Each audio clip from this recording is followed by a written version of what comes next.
حمد و صلات کے بعد درود و سلام ہو جناب محمد رسول اللہ صلی اللہ علیہ وسلم پر۔ اللہم صلی علی محمد وعلی آل محمد کما صلیت علی ابراہیم وعلی آل ابراہیم انک حمید مجید۔ اللہم بارک علی محمد وعلی آل محمد کما بارکت علی ابراہیم وعلی آل ابراہیم انک حمید مجید۔ محترم سامعین، خواتین اسلام، حاضرین جمعہ، آج اس خطبہ جمعہ میں جس موضوع کے اوپر ہم آپ لوگوں کے سامنے جن باتوں کو رکھوں گا وہ نماز اور وطر کا اصلی وقت کیا ہے، یہی میرا موضوع ہے۔ حالانکہ رمضان المبارک کے مہینے چل رہے ہیں اور رمضان المبارک کا یہ آخری عشرہ ہے، اور اس آخری عشرے میں تاقراتیں ہوا کرتی ہیں۔ اس کے فضائل، اس کے برکات کے تعلق سے بیان کرنا مناسب تھا، لیکن معاشرے سماج میں کچھ ایسے لوگ ہوتے ہیں جو عمل سے خود دور ہوتے ہیں اور لوگوں کو دور کرنے کی کوشش کرتے ہیں، اس لیے ان کو جواب دینا ہماری ذمہ داری ہے اور یہ ضروری بھی ہے۔ وطر کو لے کر لوگوں کے درمیان گمراہیاں پیدا کر دیے، اسی طریقے سے معاشرے سماج میں جتنے فتنے اٹھتے ہیں یہ سب علم نہ ہونے کی وجہ سے ہوتا ہے۔ اگر علم ہوتا تو اس طریقے کے بات نہیں کرتے۔ جب ہم سلف صالحین کی زندگی، صحابہ کرام کی زندگی، تابعین کی زندگی، تبع تابعین کی زندگی دیکھتے ہیں تو فتنے فساد سے دور دور تک کہیں نام و نشان موجود نہیں ہوتا ہے۔ آج کل کے خاص کر کے نوجوان جنہوں نے احادیث کی تشریح اور احادیث کے اردو ترجمہ پڑھ کر اپنے آپ کو علامہ سمجھتے ہیں اور معاشرے سماج میں لوگوں کو گمراہ کرنے کے اوپر تلے ہوئے ہیں۔ حالانکہ صرف اردو ترجمہ پڑھ لینا یہ آپ کے لیے کافی نہیں ہے، اس لیے مفاہیم کو سمجھنا اور عربی کو سمجھنا، عربی کے معنی اور مراد کو سمجھنا، گرامر کا ہونا ضروری ہے۔ عربی کو سمجھنے کے لیے نحو اور صرف کی ضرورت ہے، اسی طریقے سے احادیث کو سمجھنے کے لیے اصول احادیث کا ہونا ضروری ہے۔ صرف قرآن کا ترجمہ پڑھ لیے اور آپ یہ اعلان کر دیے کہ ہم مولانا بن گئے، تو یہ صرف آپ کی زبانی اعلان کر سکتا ہے، لیکن علماء کرام کے درمیان اور علماء کرام یہ باور نہیں کرا سکتے کہ آپ علماء کرام ہیں۔ اسی طریقے سے تفسیر جاننے کے لیے ضروری ہے اصول تفسیر کا جاننا، تب آپ اچھی طریقے سے معنی و مفاہیم کو سمجھ سکتے ہیں۔ ان تمام چیزوں سے اگر آپ دور ہیں تو آپ پڑھ سکتے ہیں، سمجھ سکتے ہیں، لیکن کہیں نہ کہیں آپ کے تعلق سے اور آپ کے جانب سے معاشرے سماج میں گمراہی کا سبب آپ بن سکتے ہیں، پیدا کر سکتے ہیں۔ جس طریقے سے 2014 سے لے کر اس احمد آباد کے اندر چاند کو لے کر مسئلے کھڑے ہوئے ہیں، آپ صحابہ کرام کی زندگی دیکھیں، نبی کریم صلی اللہ علیہ وسلم کی زندگی دیکھیں، تابعین کی، سلف صالحین، تبع تابعین کی زندگی دیکھیں، کہیں پر بھی دو چاند کے مسئلے کا ذکر ہے ہی نہیں۔ اگر دو چاند کا ذکر ہوتا تو اللہ رب العالمین دن اور رات کو پیدا ہی نہیں کرتا تھا۔ منطقی طور پر سمجھنے کے لیے اگر دو چاند ہوتے یا دو مسئلے ہوتے تو اللہ رب العالمین نے کیوں دن اور رات کو پیدا کیا؟ چاند گھٹتا اور بڑھتا ہے دن کے اعتبار سے، رات کے اعتبار سے، اور ظاہر سی بات ہے کہ دن اور رات کے آنے اور جانے کی وجہ سے دن کبھی بڑا ہوتے ہیں کبھی چھوٹے ہوتے ہیں، تو ظاہر سی بات ہے کہ چاند بھی چھوٹا ہوگا اور بڑا ہوگا۔ تو اس کو سمجھنا ضروری ہے۔ صرف احادیث کی ترجمہ پڑھ لیے اور یہ اعلان کر دیے کہ ہم نہیں مانتے ہیں، ہم سعودی عربیہ کے چاند کو مانتے ہیں، یہ گمراہی ہے، اور گمراہی ایسی گمراہی ہے کہ جہنم کے طرف لے کر جانے والی ہے۔ تو یہ تو مسئلہ الگ ہے، اس لیے اس کے میٹر پر ہم الگ سے کبھی بات کریں گے، لیکن ابھی یہ جو مسئلہ چل رہا ہے، یہ جو مہینہ چل رہا ہے، یہ رمضان المبارک کا مہینہ ہے۔ رمضان المبارک کے مہینے میں جس طریقے سے لوگوں کو قرآن کی تلاوت اور نماز کی اہمیت اور فرضیت پر زیادہ عمل کرنا چاہیے، اس سے دور ہو کر معاشرے اور سماج میں لوگوں کو گمراہ کرتے ہیں کہ ایک مسجد میں دو جماعت نہیں کر سکتے۔ جو لوگ یہ دعویٰ کرتے ہیں، میں ان سے کھلم کھلا چیلنج کرتا ہوں، 36 احادیث کی کتاب ہے جس میں نے 9 ابھی صبح سے کل سے میں مطالعہ کر رہا ہوں وتر کے تعلق سے، ایک بھی احادیث لا کر دکھا دے جس کے اندر اللہ کے رسول صلی اللہ علیہ وسلم یا صحابہ کرام یا اسی طریقے سے کوئی ایسا عالم جو یہ بیان کیا ہو کہ مسجد کے اندر دو جماعت نہیں کر سکتے۔ جو لوگ یہ بول رہے ہیں، یہ دعویٰ کرتے ہیں کہ ان کے مسجدوں کے اندر دو جماعت ہو رہی ہے، تیری مسجد میں تو 3 جماعت ہو رہی ہے، ہم پیش کریں گے تیری مسجد کے اندر 3 جماعت ہو رہی ہے، عشاء کی نماز 1 جماعت، تراویح کی نماز 1 جماعت، اور وتر کا نماز پڑھنا 1 جماعت۔ یہ تو 3 جماعت ہو رہی ہے تمہارے مسجدوں کے اندر، اور دوسرے مسجدوں کے اوپر انگلی اٹھاتے ہو کہ یہ نماز درست نہیں ہے، 2 جماعت نہیں کر سکتے، نہیں پڑھ سکتے، اگر پڑھیں گے تو اللہ رب العالمین قبول نہیں کرے گا، تمہارے باپ کے گھر سے آ گیا نہیں قبول کرے گا۔ یہ سب بنی بنائی ان کی باتیں ہیں، لوگوں کو گمراہ کرنے کے لیے ہے۔ پھر سے میں یہ اعلان کرتا ہوں کہ ایسے لوگوں سے بچ کے رہنا چاہیے۔ اگر ان کے پاس اگر کسی طرح کے کوئی دلیل ہے تو لے کر آئے جس کے اندر اللہ کے رسول صلی اللہ علیہ وسلم نے کہا کہ تم 2 جماعت نہیں بنا سکتے ہو یا 3 جماعت نہیں بنا سکتے ہو۔ ان لوگوں کے لیے اس منبر رسول سے میرا کھلم کھلا چیلنج ہے۔ آج ہم وتر کے مسئلے پر ہی کچھ احادیث ہم نوٹ کر کے لائے ہیں، اور آپ لوگوں کے سامنے ہم ان تمام احادیث کو رکھیں گے۔ وتر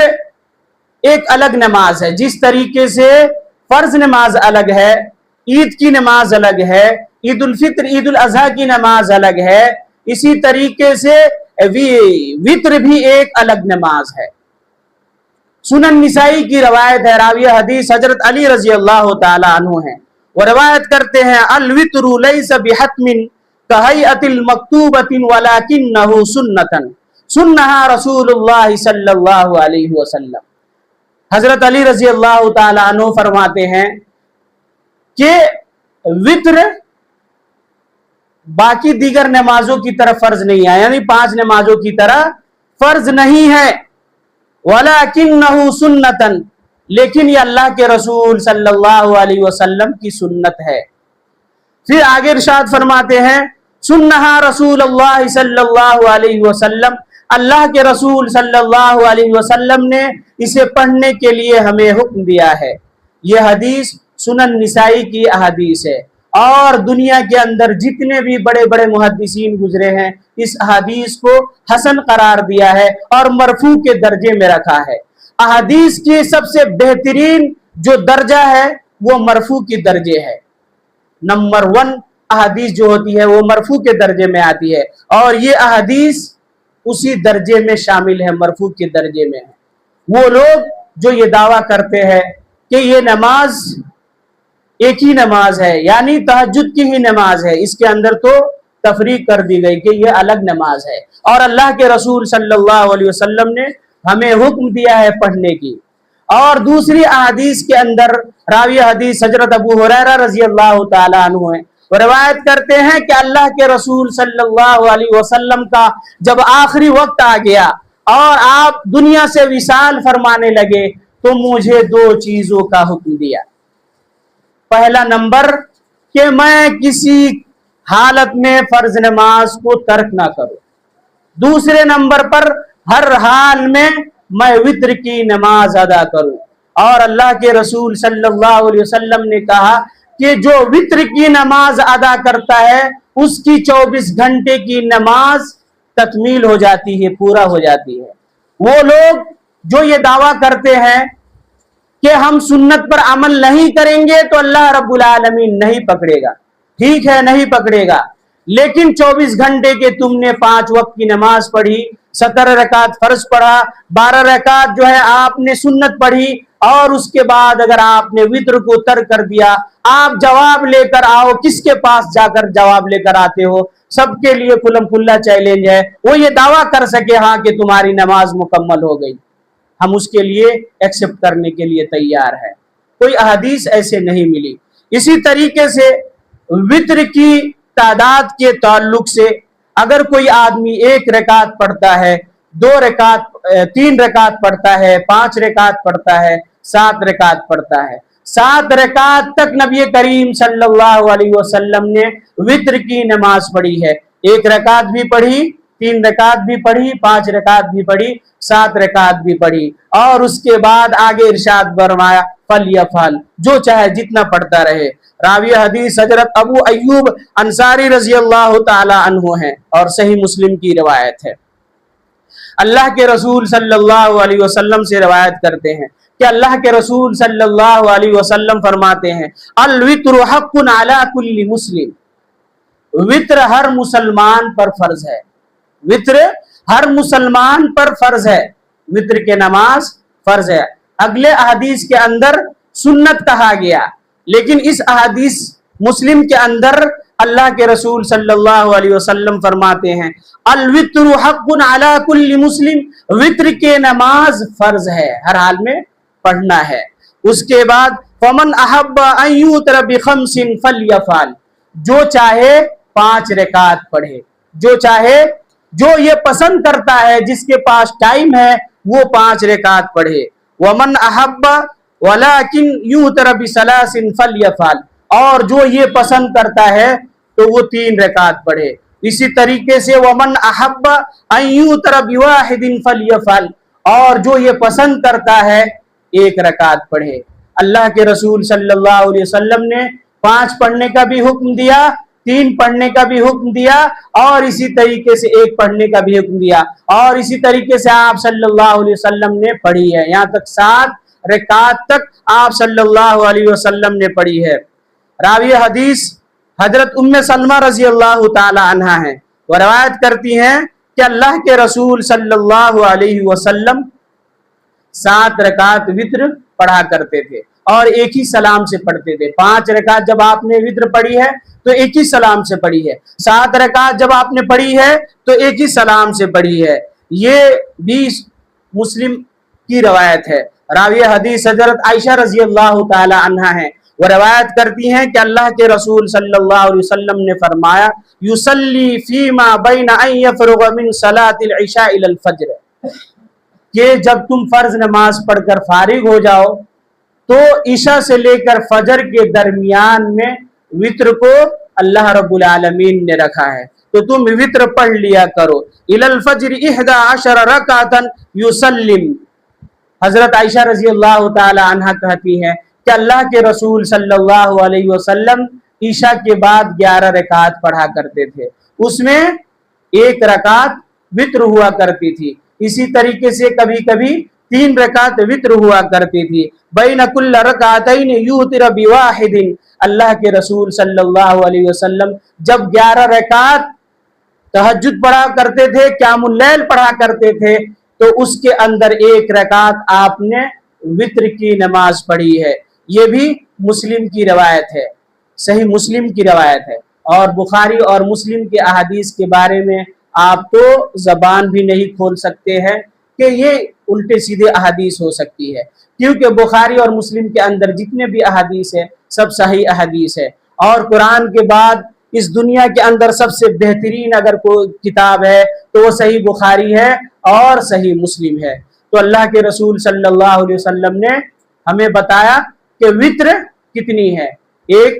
3، 5، 7۔ اس طریقے سے اگر کوئی آدمی پڑھتا ہے، کسی کو معاشرے اور سماج میں یہ حق حاصل نہیں ہے کہ اس کے اوپر انگلی اٹھا سکے کہ تو غلط کر رہا ہے۔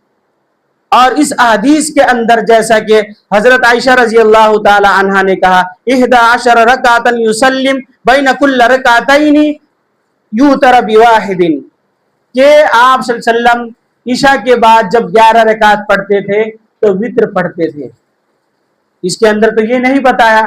کہ وتر کے لیے الگ سے کوئی وقت نکال کر پڑھا۔ آپ صلی اللہ علیہ وسلم نے وقت کے حالات کو مد نظر رکھتے ہوئے 3 طرح سے وتر پڑھا ہے۔ پہلا نمبر، آپ نے عشاء کے اندر ہی نماز پڑھی اور آپ نے وتر پڑھنے کے بعد، تہجد پڑھنے کے بعد فوراً آپ نے وتر پڑھ لیا۔ اسی طریقے سے آپ نے تہجد پڑھی، تراویح پڑھی۔ تہجد کا دوسرا نام تراویح ہے، تراویح کا دوسرا نام تہجد ہے، اور اس کو عربی میں قیام اللیل کہا جاتا ہے۔ اللہ کے رسول صلی اللہ علیہ وسلم نے اپنے حالات کو مد نظر رکھتے ہوئے بیچوں بیچ، رات کے بیچوں بیچ آپ صلی اللہ علیہ وسلم نے وتر پڑھی ہے۔ اسی طریقے سے اللہ کے رسول صلی اللہ علیہ وسلم نے فجر کے اذان سے پہلے بھی آپ صلی اللہ علیہ وسلم نے وتر پڑھی ہے۔ تو پھر آپ کون ہوتے ہیں یہ دعویٰ کرنے والے کہ رات کے تہائی حصے میں جو لوگ یہ وتر پڑھتے ہیں یہ غلط کر رہے ہیں؟ آپ کے پاس کوئی پروف ہے؟ یا ایسے لوگ جو دعویٰ کرتے ہیں ان کے پاس پروف ہے، وہ پروف لے کر آئے، احادیث لے کر آئے؟ ایسا ہرگز نہیں ہے۔ اللہ کے رسول صلی اللہ علیہ وسلم نے تینوں وقت میں وتر پڑھی ہے۔ اسی طریقے سے ام سلمہ رضی اللہ تعالی عنہ کی حدیث آپ کے سامنے میں نے رکھا کہ اللہ کے رسول صلی اللہ علیہ وسلم نے 5 رکعت بھی اور 7 رکعت بھی پڑھی ہے۔ اسی طریقے سے اللہ کے رسول صلی اللہ علیہ وسلم سے جب پوچھا گیا، صحابہ کرام نے پوچھا کہ وتر پڑھنے کا سب سے افضل طریقہ اور سب سے بہترین وقت کیا ہے، تو اللہ کے رسول صلی اللہ علیہ وسلم نے کہا کہ آخری رات کے تہائی حصہ ہے۔ راوی حدیث حضرت جابر رضی اللہ تعالی عنہ ہیں، وہ روایت کرتے ہیں کہ من خشی منکم اللہ یستیقظ، اگر تم میں سے کوئی ایسا شخص ہے جو اس بات سے ڈرتا ہے کہ وہ رات کے آخری حصے میں بیدار نہیں ہو سکتا ہے، من آخر اللیل فیوتر، وتر کے لیے وہ بیدار نہیں ہو سکتا ہے، من اولہ، تو وہ رات کے پہلے حصے میں وتر پڑھ لے۔ ومن تبع منکم ان یقوم من آخر اللیل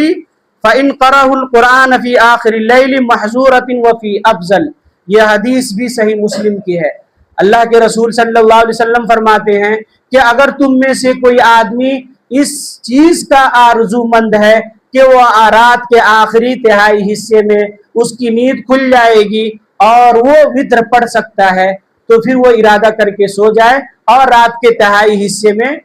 کھڑے ہو کر وتر پڑھا کرے۔ آخر اللیل محظورۃ، اللہ کے رسول صلی اللہ علیہ وسلم نے کہا کہ آخری رات کے تہائی حصے میں جو وتر کے اندر جو آدمی قرآن مجید کی تلاوت کرتا ہے، فرشتے اس کو چاروں طرف سے گھیر لیتے ہیں، رحمت کا نزول ہوتا ہے، برکت کا نزول ہوتا ہے، اور یہ ہی افضل طریقہ ہے، وہی افضل، وہی افضل، وہی افضل، یہی سب سے بہترین طریقہ ہے۔ آپ کس بنیاد پر آپ نے کہا کہ آخری رات کے تہائی حصے میں وتر پڑھنا غلط ہے؟ یہ قرآن حدیث سے ثابت نہیں ہے۔ اگر اس طریقے کے جو لوگ عقیدہ رکھتے ہیں، میں ان کو یہ اعلان کرتا ہوں کہ آپ ڈبل سے اشہد ان لا الہ الا اللہ واشہد ان محمد رسول اللہ کی کلمہ کی گواہی پیش کریے، کیونکہ علم نہ ہوتے ہوئے فتاویٰ جاری کرنا اور لوگوں کو گمراہی کے راستے کی طرف لا کر کھڑے کرنا، جتنے بھی لوگ گمراہ ہوں گے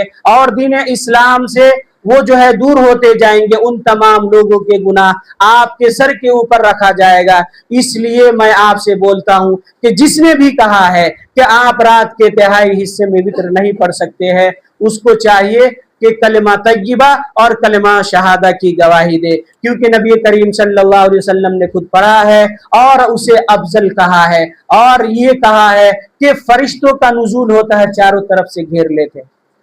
میرے مسلمان بھائیوں، جب علم نہیں ہے تو اس طریقے سے آپ بات کیوں کرتے ہیں؟ اسی طریقے سے اگر آدمی رات کے کسی بھی حصے میں، رات کے 3 حصے ہیں، اول اور نصف بیچو بیچ اور رات کے تہائی حصہ، 3 حصے ہیں، اگر آپ یہ تینوں حصوں میں اگر نہیں پڑھ سکتے ہیں، کسی وجہ سے نہیں پڑھ سکے، نیند نہیں کھلی، تو اللہ کے رسول صلی اللہ علیہ وسلم روایت کرتے ہیں، راوی حدیث حضرت زین بن اسلم رضی اللہ تعالی عنہ ہیں، روایت کرتے ہیں کہ اللہ کے رسول صلی اللہ علیہ وسلم نے فرمایا، من نام ان یفصلی اذا اصبح، اگر تم میں سے کوئی شخص رات کو بیدار نہیں ہوا، صبح بیدار ہوا، یعنی سورج نکلنے کی بات ہو رہی، سورج نکل گیا اس کے بعد وہ بیدار ہوتا ہے اور اس نے پچھلے دن کی 12 رکعت اور 17 رکعت پڑھ کر مکمل کیا ہے، تو سورج نکل جانے کے بعد بھی وہ نماز پڑھ لے، وتر کی نماز پڑھ لے۔